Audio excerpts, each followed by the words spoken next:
Welcome back, everybody, to another episode of Everything Horror. I'm your host tonight, Tessa Baker, and I am joined by my co-host and my co-assistant.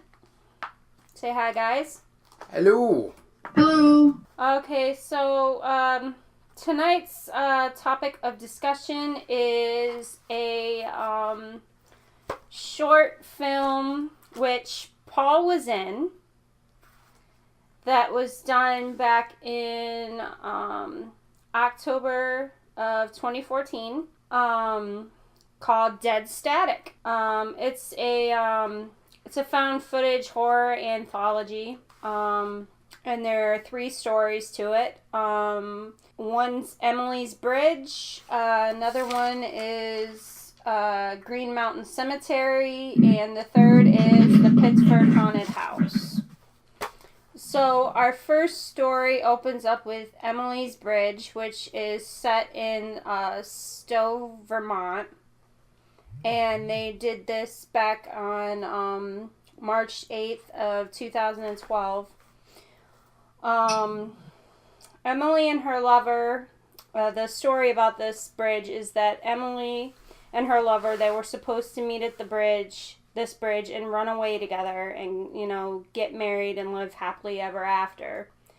So it comes to the day or whatever that she's supposed to run off with her lover, and Emily shows up at the bridge, but her lover never shows. We don't exactly know the reason why he didn't show, what happened to him.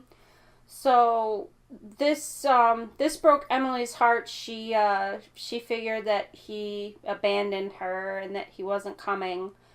So it broke her heart, and instead of living on, she and finding someone new, she chose to end it all and take her life on the bridge. She hung herself from the beam using her clothes, I'm assuming, or whatever she could find. And I guess the folklore legend or whatever behind it is that if you park your car on her bridge and you turn it off, you won't be able to start it up again. And Emily is said to have a thing against men. She scratches or otherwise attacks men. I've seen this. Pictures of it. Yep. Guilty. She will, if you are either inside your car or outside of your car, it's said that you can hear her nails run down your vehicle, and I guess there's been some photographic, I don't know if this is necessarily true, it's probably maybe speculation, but she appears as mist. So first we'll talk about this one, and the characters in this one were Brett Wilbur and John Cundy. So what did you guys think about this story? I'll let Crystal go first. I thought it was really interesting. Like, I like the mythology from it, like the story behind it. Because I don't really know a lot of the ghost stories from Vermont, so it was really cool to sit there and hear a new one. I mean, don't get me wrong, I wouldn't hung myself over some dude. I'm sorry, but like I told Paul and Tessa before the podcast, I would have been like, "Fuck you, buddy. I'm going home and go outside, and I'm going to bed. Tired of your bullshit." So I'd have went home. I would have killed myself over some scrub. But I really liked it. I liked the imagery. I liked the scratch marks on the car. That was really interesting. And I did like how they portrayed Emily in the movie, the short film. The dudes acted pretty well. Like, they actually did well with the acting. So I liked it. I liked the story behind it, and just the whole portrayal of the story of what happened on that bridge. Yeah, I mean, as a former person who used to do ghost hunts and stuff, Emily's Bridge was a spot where I went with my old paranormal group.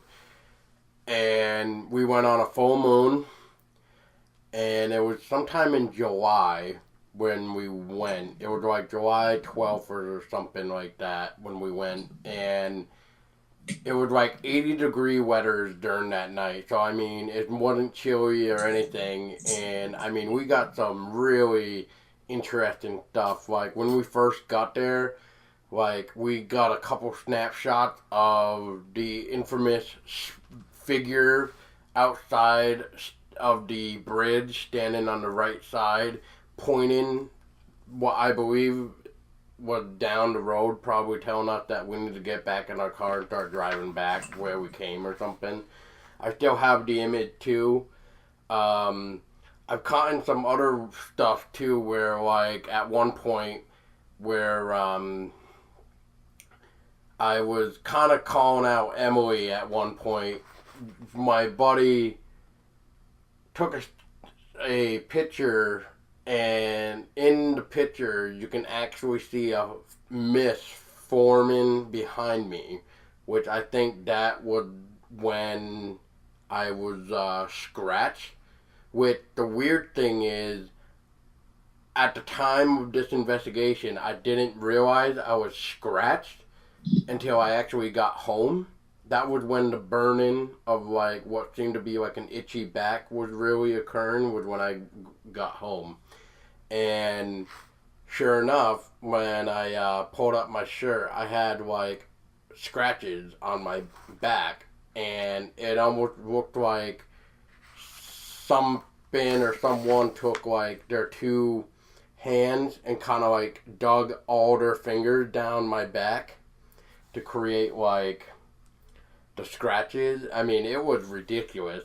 And I still have the picture to prove it. So hopefully, if you guys are watching this on the video form, you'll see my scratches on the proof of Emily's work, of what she can do. And another interesting thing that I will add to the experience that I had is that, like I told you, it was like 80-degree weather. So explain to me how not just me, but two other people in 80-degree weather can see their breath on the bridge. And we're talking 80-degree weather, and we can see our breath. Explain that one. But for the story-wise of how they portrayed Emily's Bridge, well, I liked it, even though there is no record of anybody getting killed. So if anybody's wondering, no. Nobody have died from Emily's Bridge.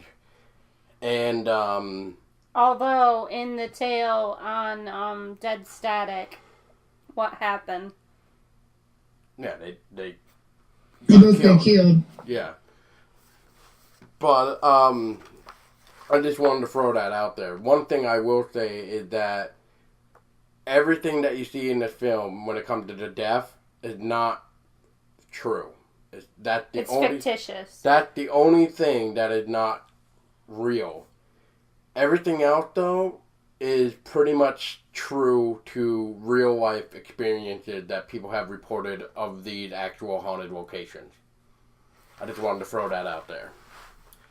And if you don't believe that these places are haunted, or even what we're going to be talking about in the next tale, you come up to Vermont and you go to these places and you try it. That's if you want to, and if you're daring to. Yeah, pretty much. I'm daring to. If you dare. Yeah, if you dare. I'll do it. But spoilers scared nothing. Oh, jeez, she said that now. But yeah, I mean, in all reality of this short little film, I enjoyed what they did with Emily Bridge. I thought they portrayed it very well. What about you, babe? Yeah, I liked the story of Emily's Bridge. I thought it was pretty interesting. I had a feeling that the deaths were fictitious. That nobody's actually really died from experiencing Emily's Bridge we'll just say. So, yeah, I liked the first story. Yep. And if anybody is also wondering, I believe the site is still up, but there is a guy that made a site dedicated to Emily's Bridge for people to share their experiences and photos. And if the site is still up, a couple of my photos that I submitted to this guy's site, or this female site, I don't really know who runs it, but they put up a couple photos of my captures from my experience. So if you want, go to emilysbridge.com, and hopefully you'll be able to see a couple of my photos on there. Good. All right, so we're going to move on to the second story, which is Green Mountain Cemetery, which is in Montpelier, Vermont. And this was done on August 4th, 2013. And this is the one where Katie, which is a friend of ours, was in this one. She was portraying Sarah, one of the paranormal investigators. So there's three paranormal investigators that go to the Green Mountain Cemetery. One is actually a in training one. Amber. Yeah, Amber. Yep. So they're going to Green Mountain Cemetery to check out the statue of Black Agus. A little bit of a backstory behind Black Agus. The statue is it's a statue that is a grave marker, I guess, or like a, what's the word I'm looking for? Monument? Yeah, a monument to marks the grave of John Aratus Hubbard, who was born in 1847 and died in 1899. He was a wealthy Montpelier businessman who pulled a fast one by thwarting his aunt's last will and testament, diverting her fortune to himself. So this guy was like a con man.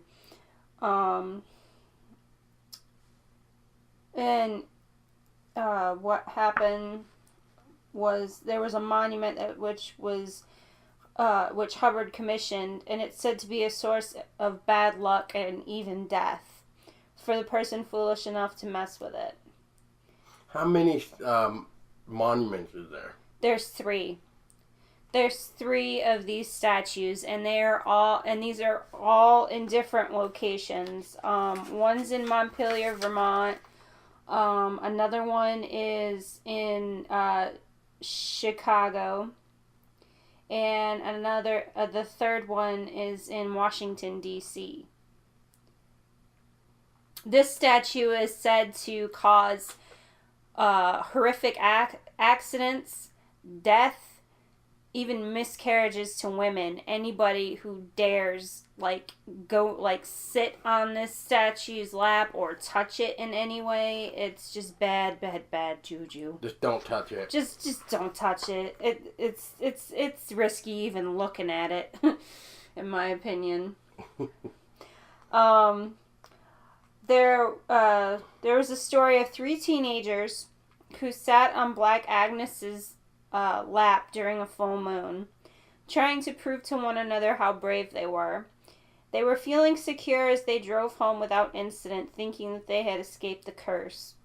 A week later, one boy fell, seriously fracturing his leg. Another was a victim of a fiery car crash. The third drowned when his canoe overturned in a local river. And the last one? Yeah, that was all 3 of them. Oh, no. One seriously fractured his leg, another one died from a fiery car crash, and then the third one drowned. Yeah, that's right. Yeah. By his canoe flipping. Chipping over onto him. Yep. So.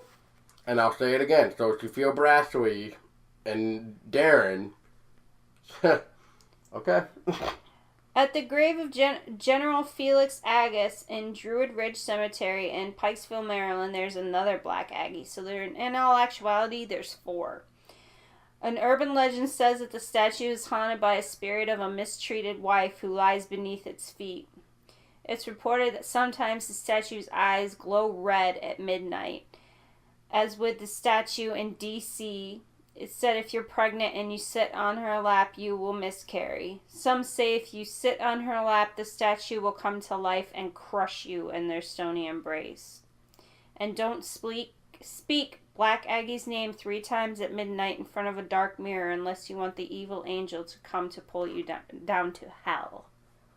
So, if you're pretty much looking for the gateway to hell, that's the quickest way you gotta get there. That's like the frickin' Hell City train right there. No kidding. So that's a little bit of a backstory on the statue of Black Agus. So these three paranormal investigators go to Green Mountain Cemetery to check out Black Agus and the legend and all of that. And during their time up there, Amber starts to feel sick. And so Sarah and Marty are trying to bring Amber back to the car, and when they start to get back to the car, they notice that the passenger side door is open. And nobody remembers leaving the door open on the car. So immediately they start panicking, going, oh shit, well if it wasn't you, then who did it? And then, I guess Marty turns his back to Sarah and Amber, and then he turns around and they're gone. So Marty goes looking for Sarah and Amber and finds Amber kneeling in the grass off by herself, rocking back and forth and like having like these like convulsions or whatever, like she's possessed. And then Marty goes over to examine, finding Sarah laying on the ground. And then she, like, comes lunging at his face and appears to be possessed, and apparently Marty ends up getting dismembered and his body's found in, like, a shallow grave. So, that's the end of that one. So, what are your guys' thoughts on that?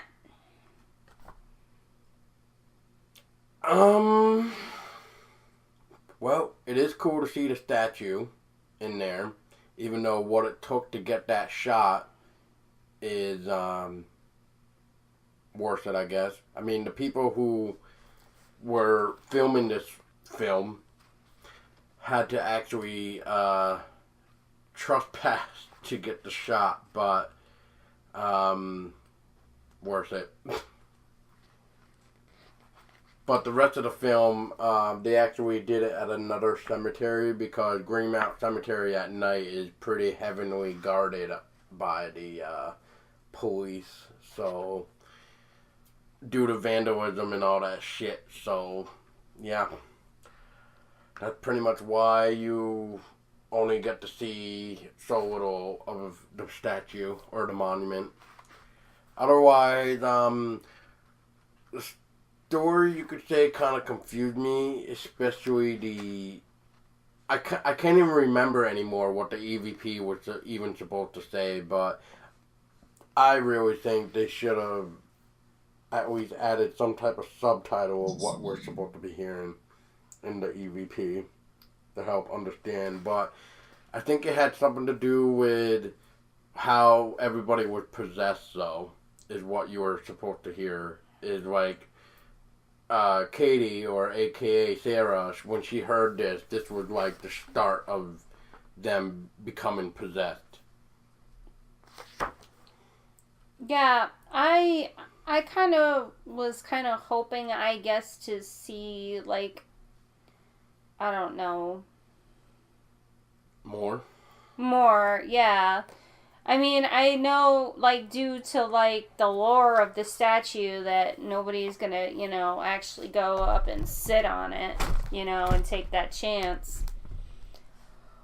So they had to come up with some kind of a story, I guess, to base around it. I mean, I don't know if that's what they were doing. Well, think they were trying to do something along the lines of like an ancient burial ground of where Green Mount Cemetery was. I think that was the idea of it. So, but once again, maybe one day we can get that clarified when Katie comes onto the podcast at a later date. But, Crypto, what are your thoughts on the second tale? No, honestly, this was my least favorite. Like, I mean, it confused me. Like, I couldn't hear the EVP at all. I mean, so I had no idea what was going on with the EVP. And as far as like the Black Agnes, like I really thought like that was what the story was going to be around. Because I mean, they go to it, they start talking about it, and then Amber starts to feel sick. So I was like, okay, well maybe it's got something to do with the Black Agnes statue. Because I mean, you guys have told me the myth about the Black Agnes statue. So I was like, she didn't sit on it, but I mean, could it possibly be around it's making her ill? So, you know, that's what I thought was at first. And then they go back to the car and then they start getting possessed. I was like, what the hell is happening? I go, it jumped from the Black Agnes to whatever's going on with them now. And it had no cohesion to me as a film.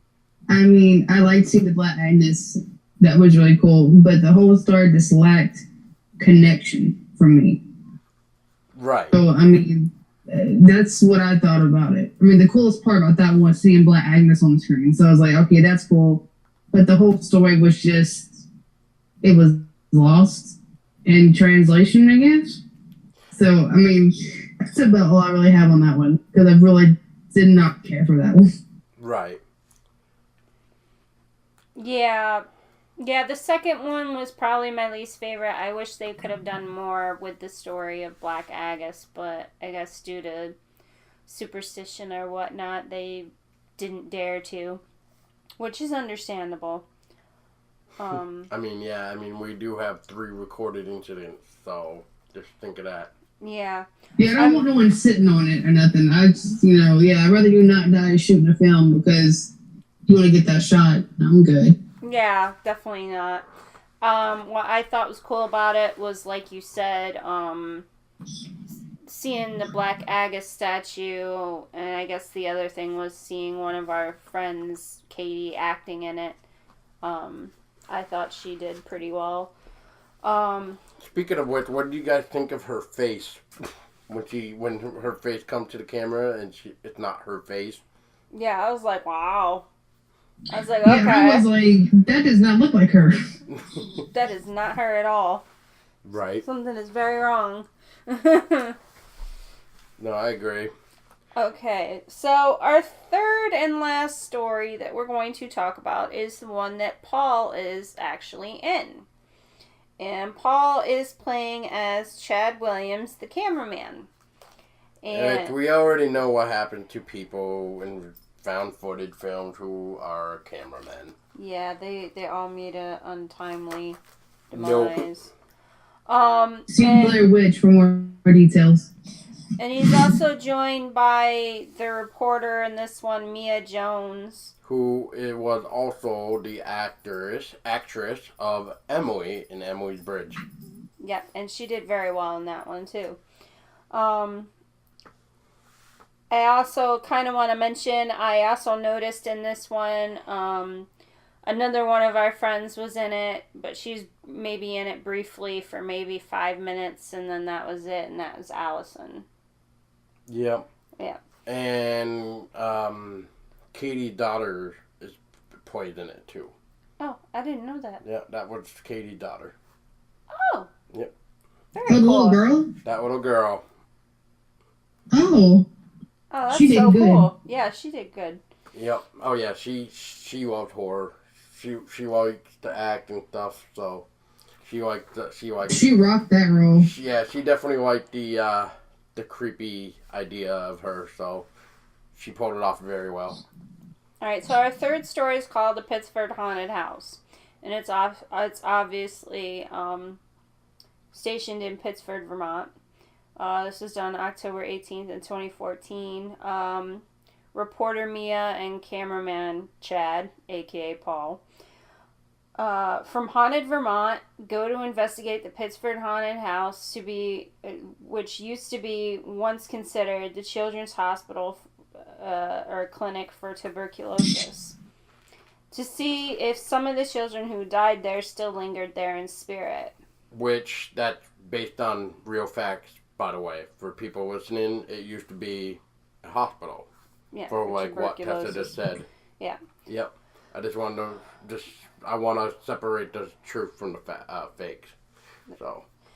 Annie, who was one of the nurses there, who once worked there, fell down the stairs and she died. And supposedly she still haunts the place.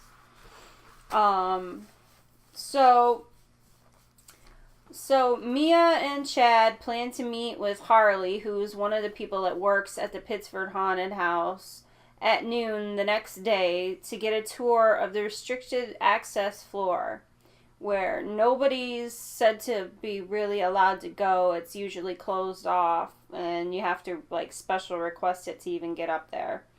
I guess a few people have ventured up there out of curiosity, just to satisfy their curiosity. So Mia and Chad arrive, and they're unable to find Harley, but they see a van parked in the driveway. They're not sure if it's his, whatnot. So they proceed to go inside the building, and it appears to be, for lack of a better word, abandoned. Nobody's there. No signs of life anywhere. So they proceed to the second floor to go to explore without him, because they don't know where Harley is. And as they're up there, they begin to hear noises or footsteps, etc. And then they hear a loud thud or bang like a body hitting the floor. So they try to leave, and the door is stuck and they can't get it open. And they see Harley down at the end of the hallway, lying on the floor. And then the little girl, which is Katie's daughter, shows up in white, hovering over Harley's body. And as the little girl starts to approach Mia and Chad, Harley's body is dragged off in the background behind her by something else. We don't know what it is. We don't see what it is. We just see Harley's body being pulled out of the room as the little girl's approaching Chad and Mia. So, and all you see as the little girl gets closer is her eyes go white. And then something happens to Chad, aka Paul, and he ends up on the floor. Getting flung back. Flung backwards and ends up on the floor, badly hurt. Mia tries to call for help, and it is interrupted by the spirit, and it's choking her, and she ends up dropping to the ground, supposedly killing, quotation marks, both of them. No one knows for certain where their body, what happened to them. Their bodies were never recovered, along with Harley Kane. Nope, but you got to hear the little girl giggle at the end. Little girl's giggle, yeah. That was creepy. Very well done, though. So was that her giggling too? Was that her that did? I believe so. Okay, that's really well done.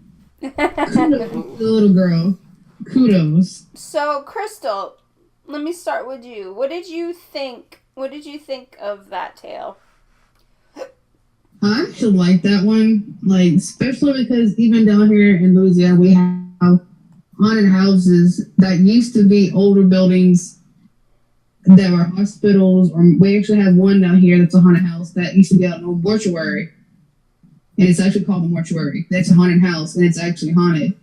So it's really cool to see that other places do that too. And I really like the story about the nurse. And the little girl. And I actually like the live interviews of I guess the patrons going to the haunted house and asking them about, have you ever had any ghostly encounters? Going to the haunted house and talking to the workers. Have you ever experienced anything? I really like that. Yeah, they And invited us to actually be there. So that's actually cool.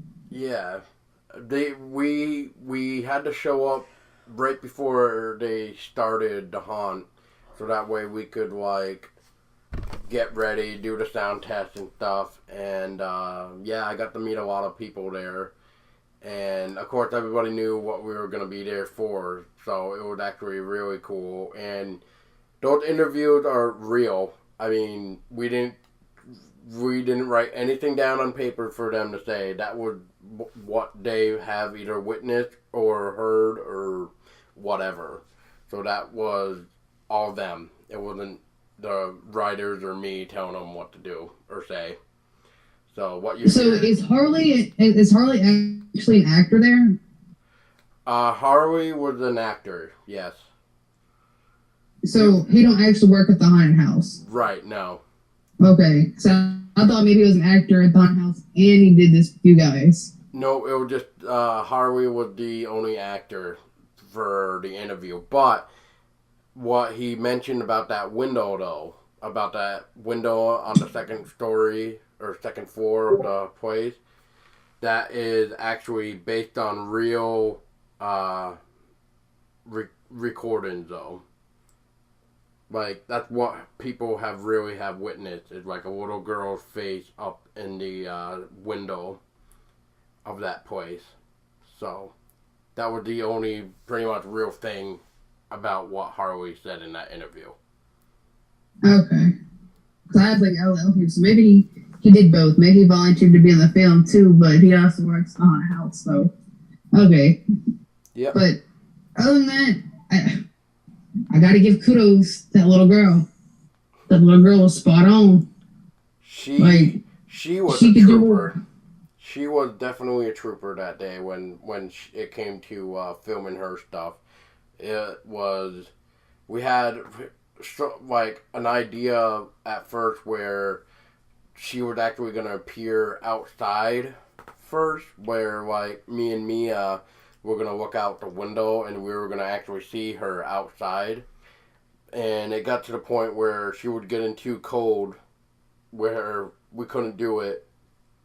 So, because she needed to get warmed up and stuff. But we just figured we weren't going to do it. But the idea of that was going to be, we wanted to look through and show the ghost of the little girl outside, because we were going to be looking through the actual window where people have witnessed the little girl looking down. So. Okay. Yeah. I don't know. I think what you get the final outcome went really well. Like her being down the hallway by the window and then like her coming towards y'all. That's classic horror movie, and I approve 100%. And when Harley was getting dragged away, when he was quote unquote dead on the floor, I actually suggested that because the little I forget Katie's daughter's name, but she kind of kept tripping over the guy's arm or hand or something, or she had to like be careful where she was walking, because the idea was, as you saw in the film, her head was supposed to be staring down at the floor until she lifted up her head and see the white eyes when I go flying backward. But pretty much the idea of that would just be like, there's got to be something in the house to make the body like disappear. So you figure if there's something in the house that's dragging the bodies away, that's why probably the bodies can't be found. So so was that Harley's body being drugged? That noise y'all kept hearing, was that his body being drugged? Being dragged? Yeah. Yeah. Okay, because I know y'all kept hearing the noise, so I was like, Harley's body was in the back of the end of that hallway, so I was like, was that his body y'all kept hearing being drugged across the ground that made y'all go look for that sound, or what? Yep, and then there's another one where when we're looking at the ceiling, you're supposed to hear like little child footsteps. So when we're like staring up at the ceiling, like, do you hear that? and we're like trying to follow the noise by looking at the ceiling right before the door slams. That was supposed to be us following the like the little kid footsteps. Okay. But yeah, I did suggest that Harley get dragged slowly into the other room. So if you do pay attention, you can kind of see Harley's body get dragged away. I give it 2 thumbs up. I liked it. Yeah, I mean, I know I was in it, so I didn't mind filming it. I enjoyed it, but I can't really say too much about it because I was in it. So, I mean, I liked it. I thought I didn't do too bad for my first ever acting, I guess. I don't know. You didn't. You acted a lot better than many people have in their first movies, or short films. So I give you an A++. Yay! I feel so special. Yay! Consuela gives you a gold star. Good job. So, I overall enjoyed the Dead Static short film anthology. And I'm not just saying this because my boyfriend was in the third one, but I did enjoy the Pittsford Haunted House because I just liked all the elements that were used in it. I like how well Katie's daughter did, and just like the whole like eerie atmosphere. And I've always found houses, I guess, to be more creepier.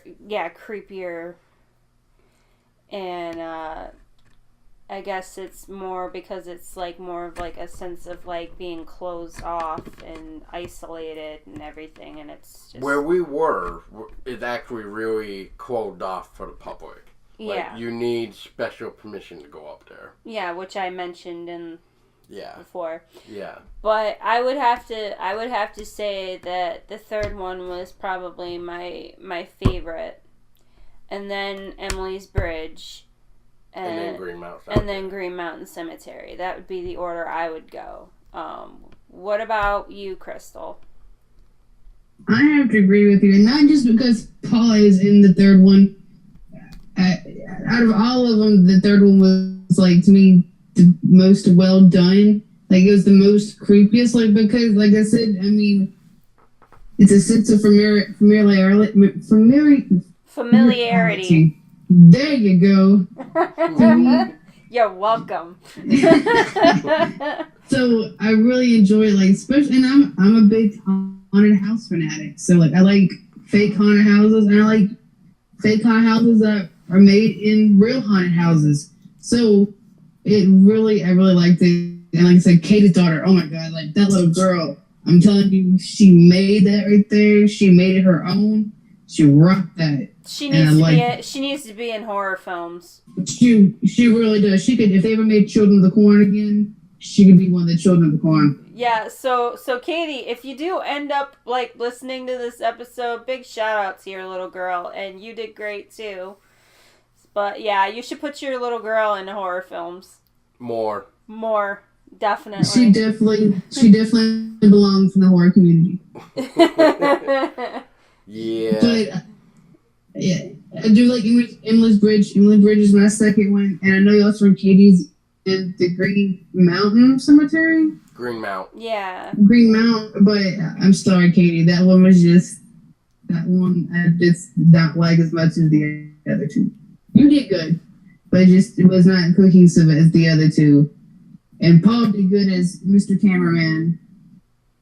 And poor Mr. Cameraman Chad, oof, got his ass thrown. Flung like a rag What are you doll. talking about? I wasn't Chad. I don't know what you're talking about. I feel bad for the Chad person. You got flung by a little girl. Man, got flung and everything. Jeez, yeah, that was a fun little day of recording. Oh God, we had to use like bed frames and pillows for that, and like because of me being tall and the doors are like really short, I felt like I was gonna smash my head off the door frame if I were to jump back. So like there was talk of getting me like a football helmet so I wouldn't like bash my head on the door frame. But then the director, the guy who wrote and directed it ended up doing it for me. The only thing I just had to do was just make the sound effect of me getting like the wind knocked out of me. But yeah, I mean, that alone took like 20 takes because he needed to land in that way where when you saw the camera, well, when you see me get flung back and then the camera goes to the left and then like that was the idea.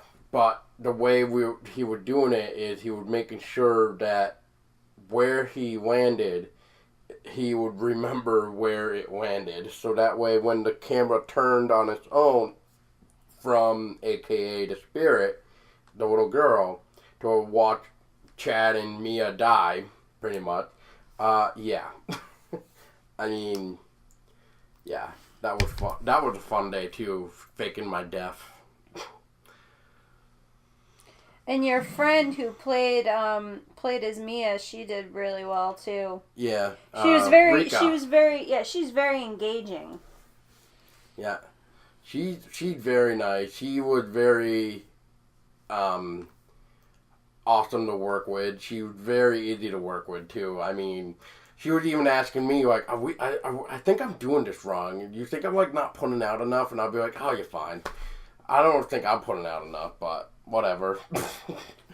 I mean, well, she did real good. Well, the thing was too is that like the guy told us when we started going into the house and all the way up to the place, he pretty much just gave us full freedom to like do whatever. But he wanted me to add that joke about Harley and then zoom in on the clown. Like, there's Harley, and then I zoomed in. Oh, yeah, there's Harley. Yeah, there's Harley, and I zoomed in on the clown. Yeah, he wanted me to add that at least, so I did. But, yeah, I mean, I think you would like it anyway, Crystal. I don't know if you caught on, but we went through, I'm pretty sure, the Freddy Krueger nightmare torture thing. You should have caught on to that one. And then, I did, I saw that. And then I don't remember if we did go through it. I can't remember. I think we did, but we were also crossing the quote unquote bridge where Jason would be to come out to play. Because they have like a little Jason room and Freddy room kind of thing that they've done. So yeah. That's interesting. Yeah. I mean, it was still though. I mean, it was fun. It really got to the point, too, where we all were hanging out in the building too long, where I think the building was starting to get comfortable with us. And what I mean by that is it started to make real-life noises. And, hi, Crystal Doggy. Alarms, I'm sorry. Pip, pip. But, yeah, I mean, like, I still swear, like, at one point when I had to go into the house myself, when I went up the stairs and when I turned back, I still swear that I saw little kid feet just forming on the top of the stairs at one point, and I don't remember what the shoes are called, so maybe you guys might need to verify what type of shoes these are, but what are the shoes that little kids used to wear where they didn't tie, but they like, they kind of like, oh man, what do I want to call it? Huh? Penny loafers. Penny loafers. Maybe, like, it kind of had like a Velcro thing. Maybe. You know what I'm talking about? Like the Velcro. It was like velvet? Velcro? What? The old shoes that kids used to wear, like. Oh, yeah. It's like Velcro. Yeah, straps. like, I'll never forget, well, to say Velcro, but I'll never forget where I swear I saw two little kid feet that were wearing Velcro-shaped shoes. And I'm just like, okay, I'm just gonna walk back outside. And then when we were actually filming the death scenes, we were late there. We were staying up late there to the point where, like, the little night lights upstairs had to come on, and we all heard some type of noise. We don't know if it was like a little child giggling or running or something, but we all heard the same noise of whatever it was. And we're just like, man, I think this house is starting to warm up to us because it's coming alive, I think. So, yeah. I just wanted to play, that's all. Exactly. She just wanted to play. But that's all I got to take about my experience, besides the fact that Allison was doing a good job helping with taking photographs for us for the behind the scenes and stuff. And it was a lot of fun. Yeah. But, yeah. Is there anything else you guys want to add or talk about? I just had to say I definitely enjoy it, and unfortunately I live too far down south, but if you do live close to these areas, I would definitely go check them out. If I live closer, I'd go check them out. So go check them out. Just don't sit on Black Agnes. I don't want to be responsible for your death. Yeah. Yeah. Me either. Yeah. If you go sit three. on the lap of that statue and monument, be my guest. Yeah, But you're asking for it. you're gonna But do it that's at at your own risk. That's yeah, not ours. yeah, you do That's it at your yours. own risk. We do not recommend it. We do not proclaim any claims against filed on any type of us telling you that we dared this person to do it or we told them to do it. No. We're just saying, if you want to go test your almighty toughness and Go for it. yeah, go for Try it. it. Otherwise, you can be like me and put the tail between your legs and not do it, because I don't want to do it. Yeah, I'm a big old chicken shit, and I I'm not doing I it. don't have a death wish, so count me out on that as well.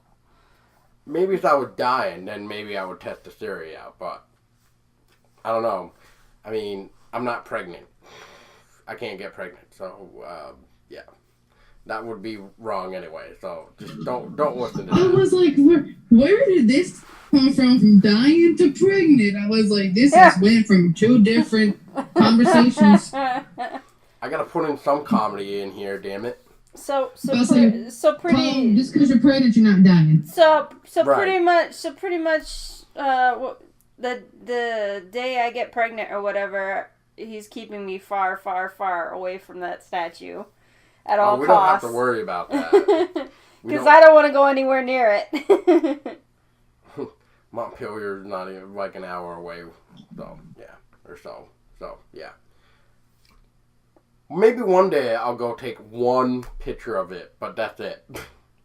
Yeah, Maybe. you better make sure it's like one of those instances where you can actually take a picture of it and you're not going to get consequences for it, like Robert the doll.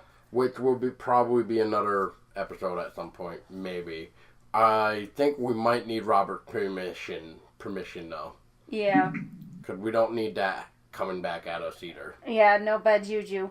Nope. No bueno. Which, if you And don't, no bueno. and if you don't know who Robert is, look up Robert on Facebook. Yeah, Robert the doll. Yep.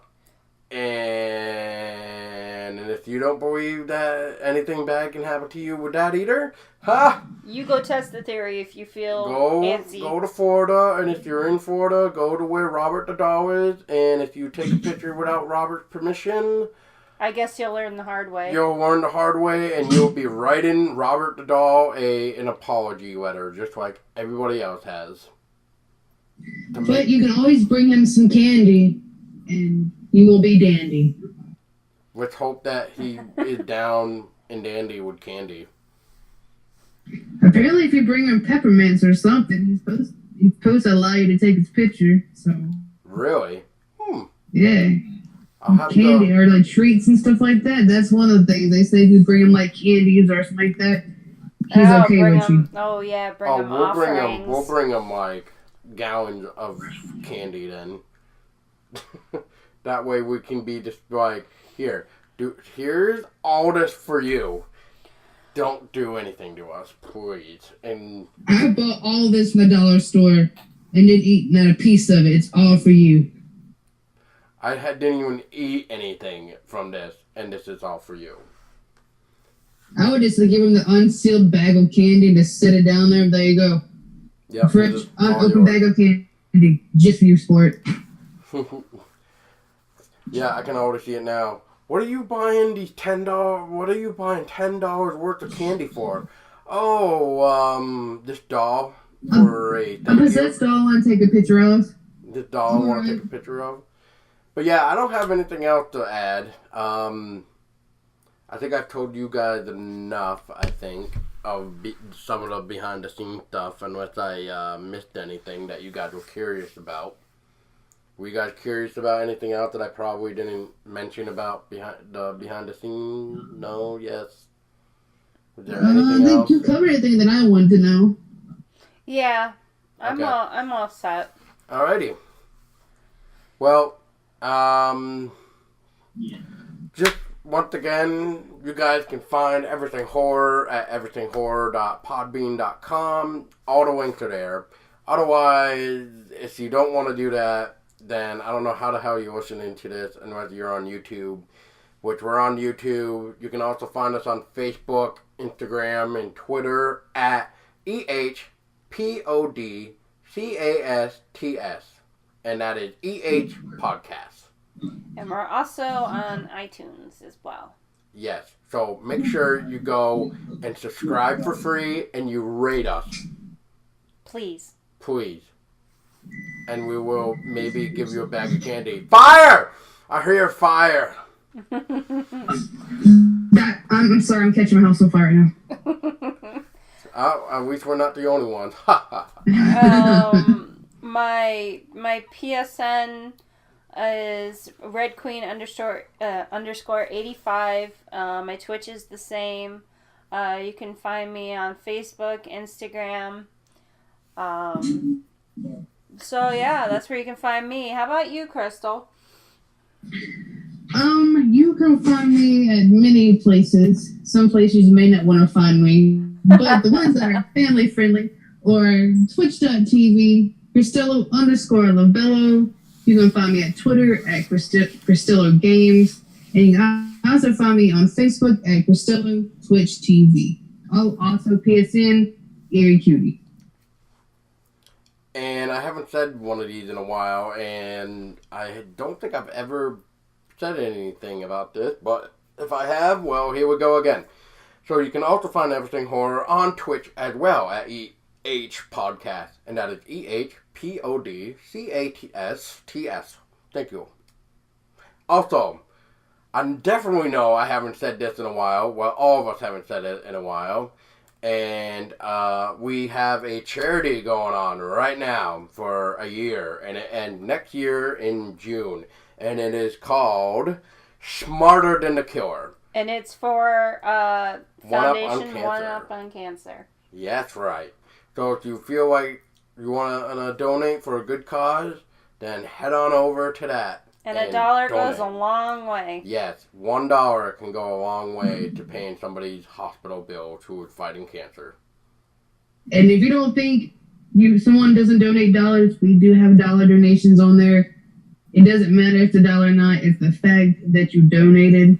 And if you donate, share the link and spread the love. Even word of mouth helps a lot of people. Yep. And for those listening, you can go to that is bit.ly/smarterthankiller.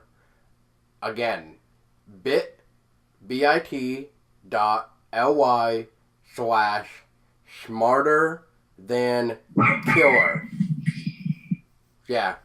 Even the Crystal dog said, go do it. Go donate. Pup. She demands to do it right now. The pup demands it.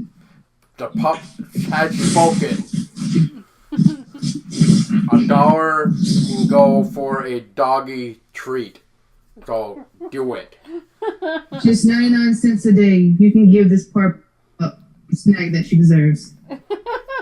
And there you go, ladies and gentlemen. That's how you keep pups happy. And yeah.